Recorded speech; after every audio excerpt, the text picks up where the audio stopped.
Okay, so we are going to continue to talk about probability. So theoretical probability is what should happen based on theory. And then empirical is using real life sample data to find the probability. So this is your experimental.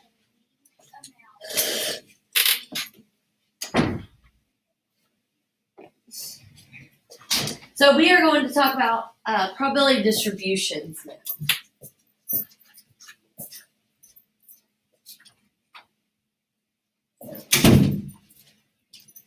So distribution means how does the data, what kind of relationship it has. So you're comparing the data to each other. So we're going to talk about random variables first. So 5.1 is probability distributions. So a random variable is a variable that we are going to call x usually. So typically x that has a single numerical value, and it's determined by chance.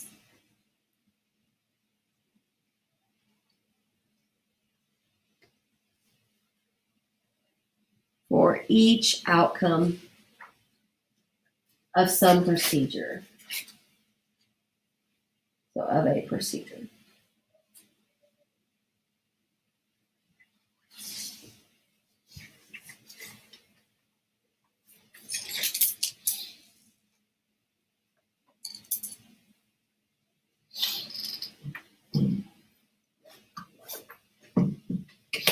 So some random variable.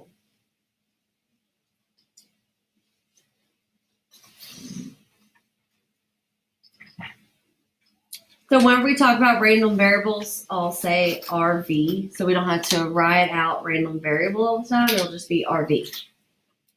RV stands for random variable. The probability distribution is a distribution that gives the probability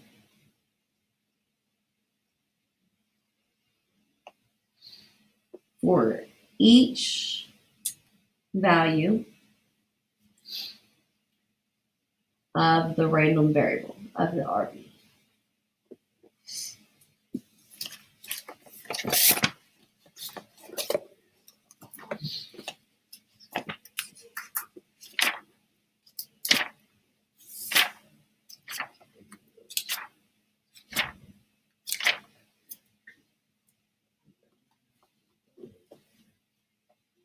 And it's often expressed as a graph, table, or formula. We're going to look at a lot of graphs, and then we are going to create, or we're going to look at a lot of tables, that's what I meant to say. We're going to create histograms for our graphs, which is the bar graphs. So when we look at this table, this is talking about 12 jurors are selected randomly without bias from a population in which 80% of the jurors are Mexican American. So if we let X be the number of Mexican American jurors among the 12, so that means we could have 0 jurors that are Mexican Americans, 6, or 12. So anything in between 0 and 12.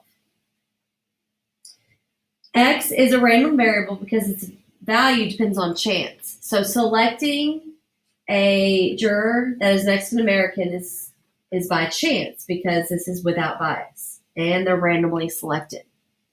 The possible values are 0 through 12. And then this shows the probability of selecting each one of those. So if I say if you have 0 plus, that means it's really, really small and it rounds to 0. So we just write those as 0 plus. The probability is so small. Discrete random variables is a finite collection of random variables.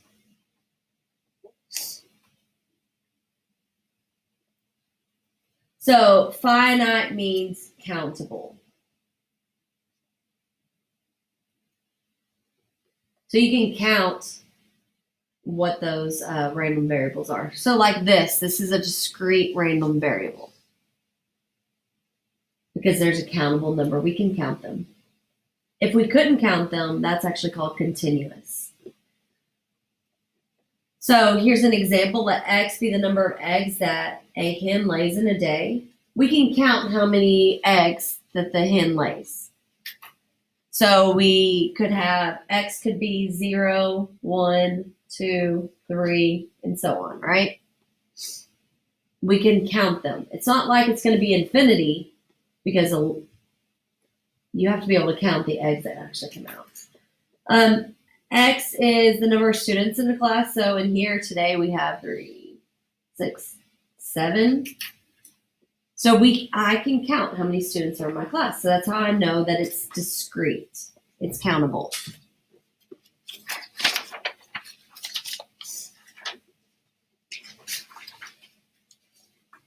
Okay, so the next type of random variable is continuous.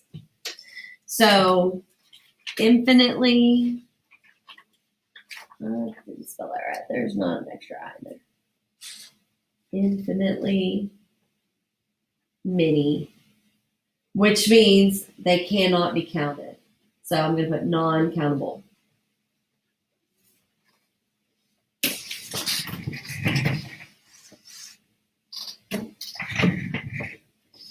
So an example is the amount of milk a cow produces in a day. So can I count that? I can, but the thing is, what if they have 2.52 ounces? What if it's so small that it's 0.0001 ounces? So it's numbers that we can actually write as decimals. So if we can write them as decimals, they can have even just a little bit more or a little bit less. Then that is called non-countable. So this is not just whole numbers. Like the eggs was just whole numbers.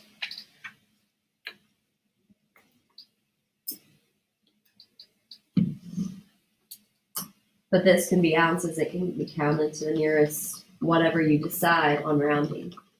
Okay, the next one is let X be the measure of voltage of a particular smoke detector battery. So whenever you talk about voltage, it's not just in those whole numbers.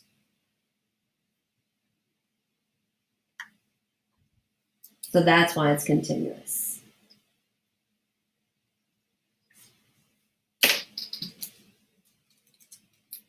So then it's kind of hard to understand the difference between discrete and continuous. So that's why we have some examples here. So the speed of an airplane. What do y'all think? Discrete or continuous? Huh? Okay, why do you think continuous?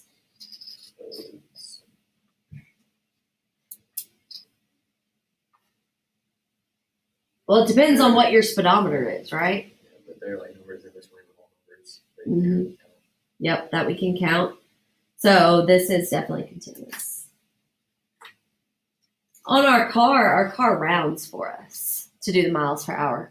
I'm sure the airplane would too, but if you had a different kind of measure, something to measure with, it would be continuous. The number of ships in Pearl Harbor on a given day. Discrete, because you can count them up. They are countable. Distance of golf ball travels after being hit with a driver. Yeah.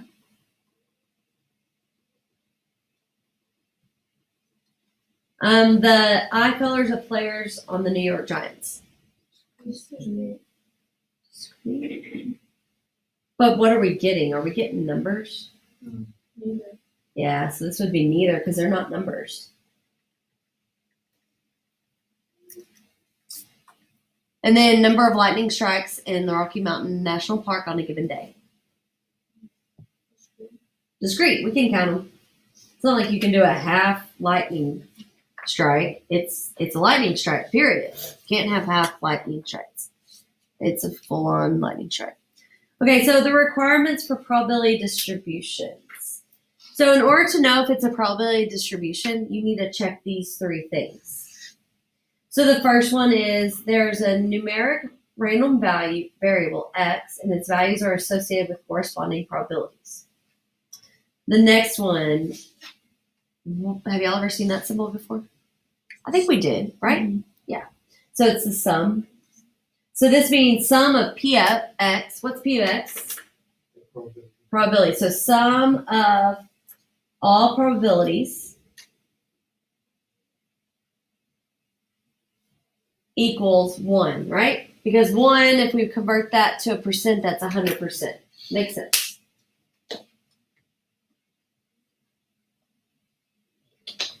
Okay, what about this last one? 0 is less than or equal to P of x is less than or equal to 1. What does that mean? Exactly. All probabilities must be between 0 and 1.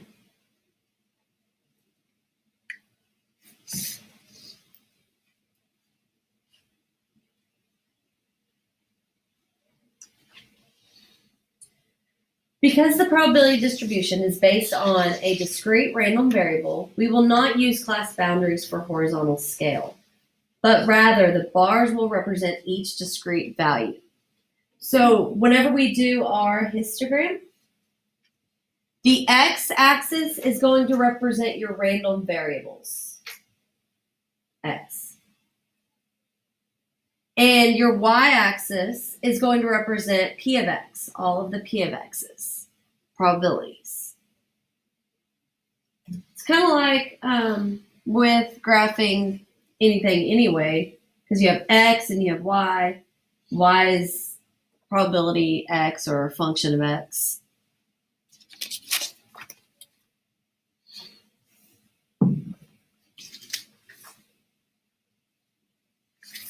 Okay, so the vertical scale shows probabilities instead of relative frequency. So that's what I was saying with this. That vertical scale is the P of x. That looks.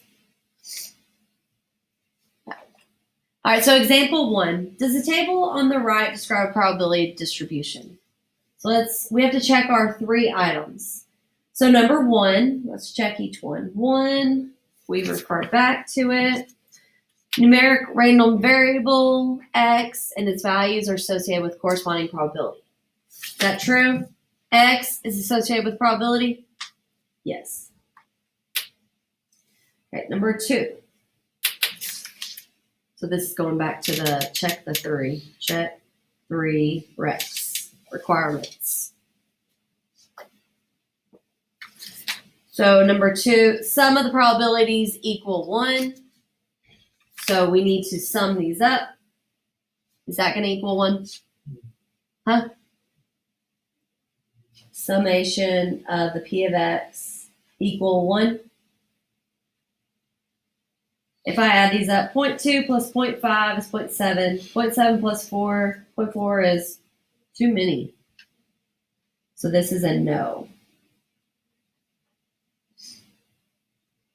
So after we check one of them, that is not true, then we can say, nope, not a probability distribution.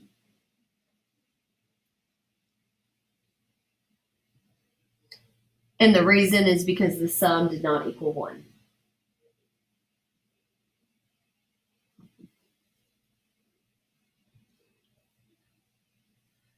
Example 2, suppose we have a function for a probability distribution where P of x equals x over 3.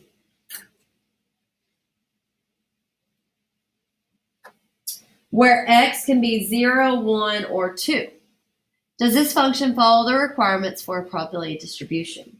So we're going to draw a table and see if we can match x with P of x. So x, it says, can be 0, 1, and 2. So now we need to match the x with the p of x. So the first one is x over 3, so that'd be 0 over 3. What is 0 over 3? Just 0. Okay, the next one, x over 3, so that'd be 1 over 3, which is just 1 over 3. Or we can write it as 0.33 repeating. And then the next one would be 2 over 3 is 0.6 repeating, right? I'm going to round it. Or we can just look at those fractions. So let's check each one. So number 1 said we need to match an x with a probability. Is that the case? Everything is matched, yeah, so we're good. All right, number 2 is about the summation of the p of x. Does that equal 1? 1/3 plus 2/3 plus 0? Yeah, we're good there. Okay, and number 3, need to look back at that one. All the probabilities are between 0 and 1. Is that true? 0 less than or equal to p of x, less than or equal to 1, yes. So does it meet the requirements for probability distribution? Yes. It's a probability distribution.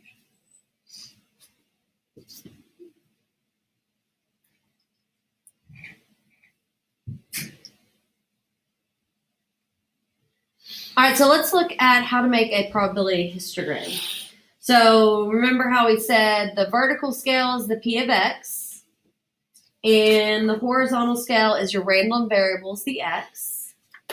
So that's what we need to do with this little bar. I'm going to create my x and y axis, which I know my x is my x, which is number of Mexican Americans.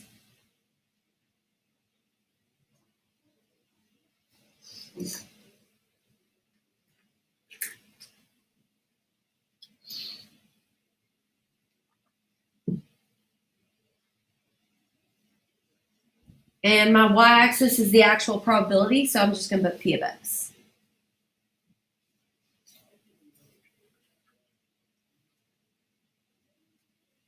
So on the bottom, each one's going to represent, it's not going to be a class boundary like we've done in the past where it's like 0 to 0.2. It's actually representing the actual x.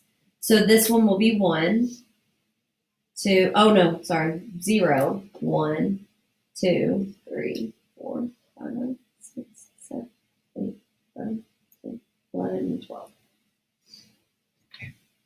Go ahead and close your computer. Okay, and then your p of x is these numbers here. So we need to find out a way that we can represent these numbers. So let's look, the lowest is 0. So of course this would be 0. And then let's see what the highest is. 0.283. So I need to look at how to organize this. So I'm actually going to go by 0.04. 0.04. 400ths. So that way I can get up to 0.28, 0.08, 0.12, 0.16, 0.2, 0.24, 0.28. Are those numbers on the bottom for the boxes or for the lines? For the boxes.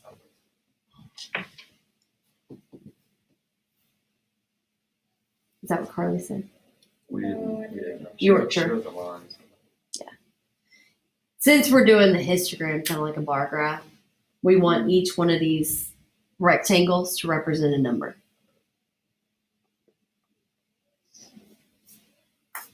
Okay, so the first 4, these are all zeros. We're not even going to put anything there.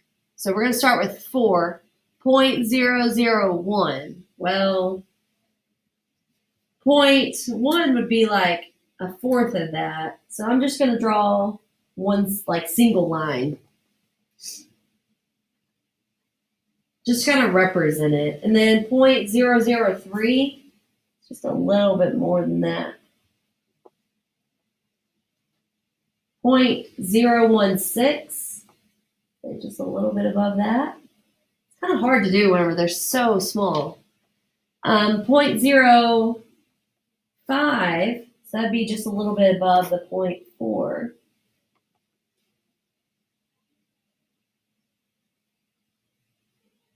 Okay, then 8.13, so that's going to be a little bit above the 12.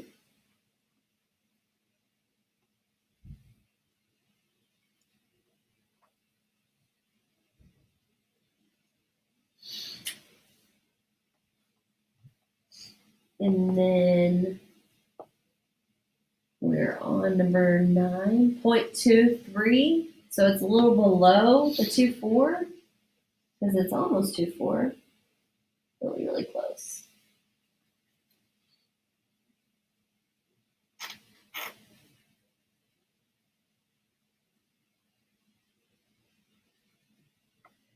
And then number 10.28, a little bit above that, not much. So this will work. With it being the max of 0.28, just go like a tiny bit above.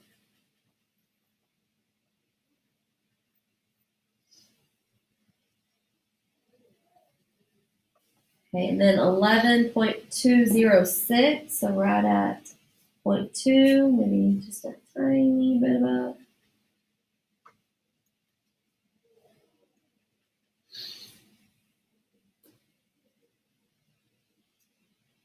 And then 12.069, so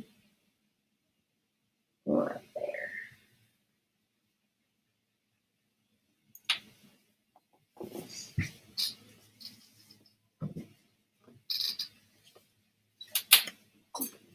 So if we were to look at the distribution, what kind of shape is this? Yeah, Bolescu. Because if you were to kind of follow it down.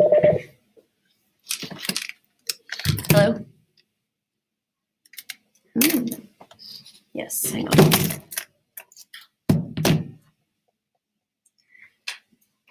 One 67003. Yes. Okay, bye. All right, let's keep on going. Okay, let's do the next one. We have another probability distribution. So what does the x-axis represent? And this is for probability distribution for the number of girls in 2 births. This is your x, which is number of girls. And then we have p of x. What could we do as our scale?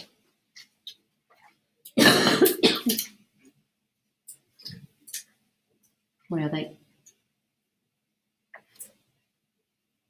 Well, we know that this bar is going to represent 0, this one 2, 0, 1, and 2. And just so we have a way to look at it, I'm going to do 2. So this will be 0.25.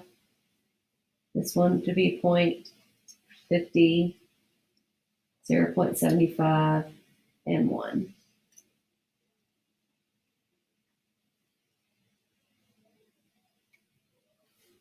So if we graph these, we have 0 at 0.25, 1 at 0.5,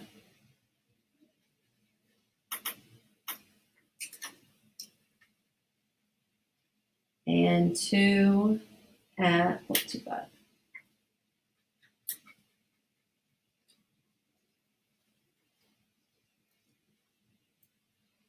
Those are all the possible outcomes. You can have 0 girls in 2 births, 1 girl, or 2 girls.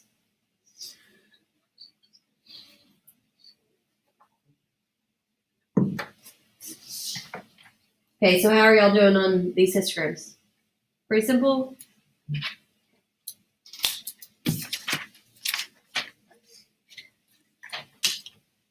All right, the next part is talking about the different things that you can find, the different numbers. So we have mean, variance, another formula for variance, and then standard deviation. So the probability histogram gives an insight into the nature or shape of the distribution. And then these formulas can be used to find those statistics. So these are your statistics, mean, variance, and standard deviation. So we are going to use this information to help us find those statistics. Whenever we do, this has x squared times p of x, and we're doing the summation minus the mean squared. So make sure that you remember what each one of these symbols mean. Mu is your mean, sigma, variance, standard deviation, sigma squared is your variance.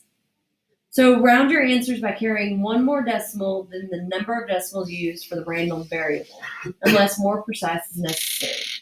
So we are going to use the previous example of choosing the 12 jurors and find each one of these statistics. So on these first 0 through 3, it's all 0. So we're just going to fill these in with zeros. Because 0 times 1 is 0, 1 times 0 is 0, and so on. Well, I guess we should put the plus there because it means it's really, really small.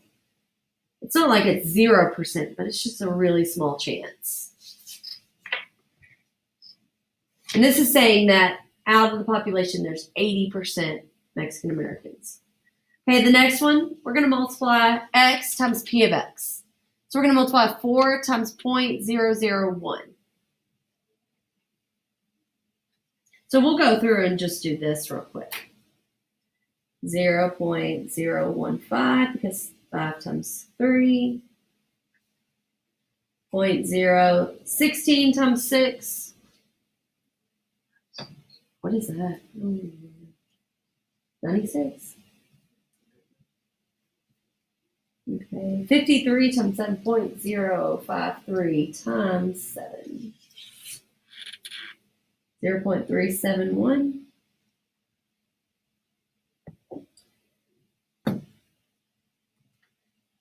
8 times 0.133. 1.064. 9 times 0.236. 2.124. 10 times 0.283 is 2.83. 0.206 times 11, 2.266, and 12 times 0.067, 0.828.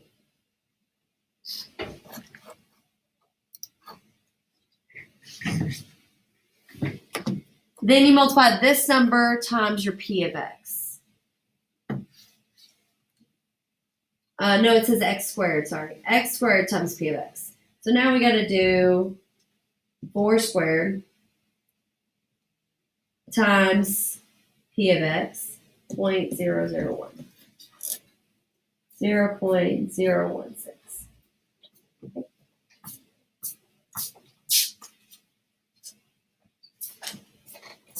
And then do 5 squared, so that's 25 times 0.003.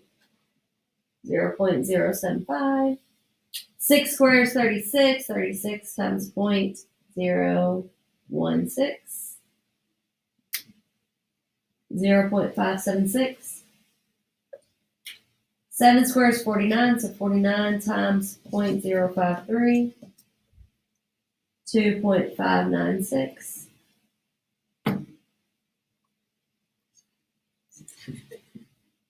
And then 8 squared, 64 times 0.133, 8.512, 2.36 times 81. Seems like it's taking forever. 10 squared is 100, so 100 times 0.283, 28.3. 121 times 0.069. 8 point. No, I did it on. Whoops. 121 times 0.206. I tried to skip. 24.926. And then 144 times 0.069. 9.936.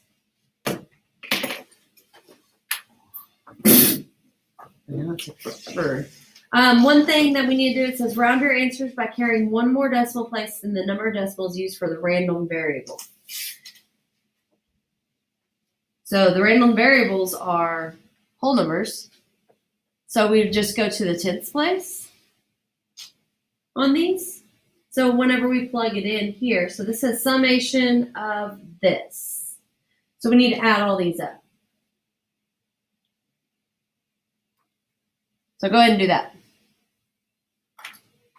And then we can round. It's taking forever. So 0.004 plus. You're adding all the x, p of x. Because that's how you get your mean.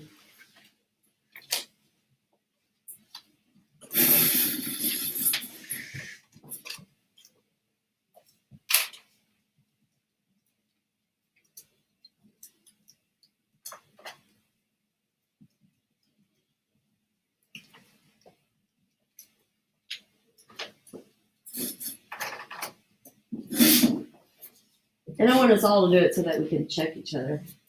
Because sometimes it's hard to make sure that you have all the right numbers plugged in.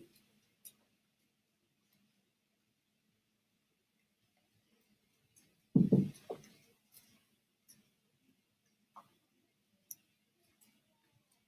that what you got?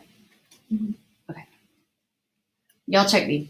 9.598. All right.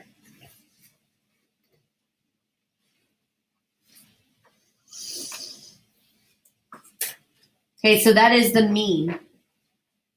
We did the summation of all of these, so that was 9 point. We can round this. So what would the rounding be? Yeah, 9.6. Okay, cool. So that's the average number, or the mean number, I shouldn't say average, the mean number of random variable. Okay, then the variance says we need to do this, so we need to add these up, put that in for that, and then subtract mu squared. So go ahead and add these guys up right here.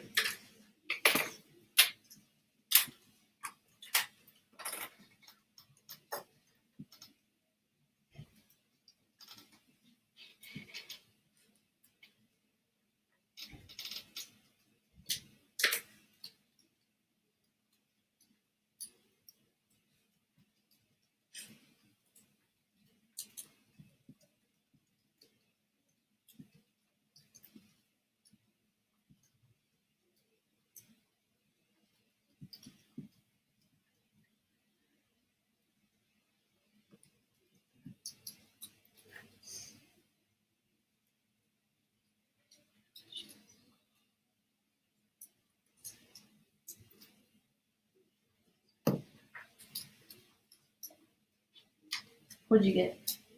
0.053? Okay. 94.053. Should be 5.4. Put it. Yeah, you messed up one of your numbers earlier. Which one did I I mess up shouldn't on? say anything. No, it's okay. Which one did I mess up on? Number 7, it should be 2.597. Yeah, you should have told me. We're waiting. Huh? It's okay. It's okay. Okay. 94.0.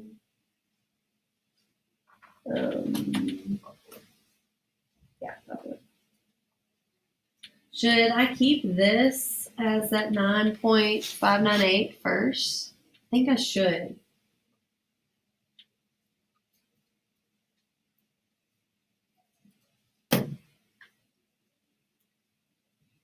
$94.054 minus 9.598 squared. Is that right? 1.9?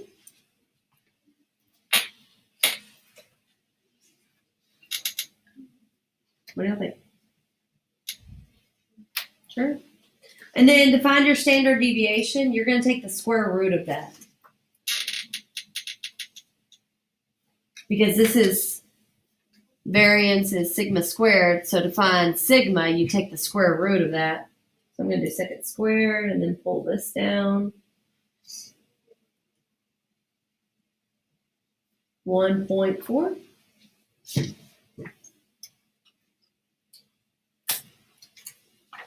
Okay, that is all we're going to get to do today. So we will probably wait till Monday to finish this because I know we're going to be missing a few more.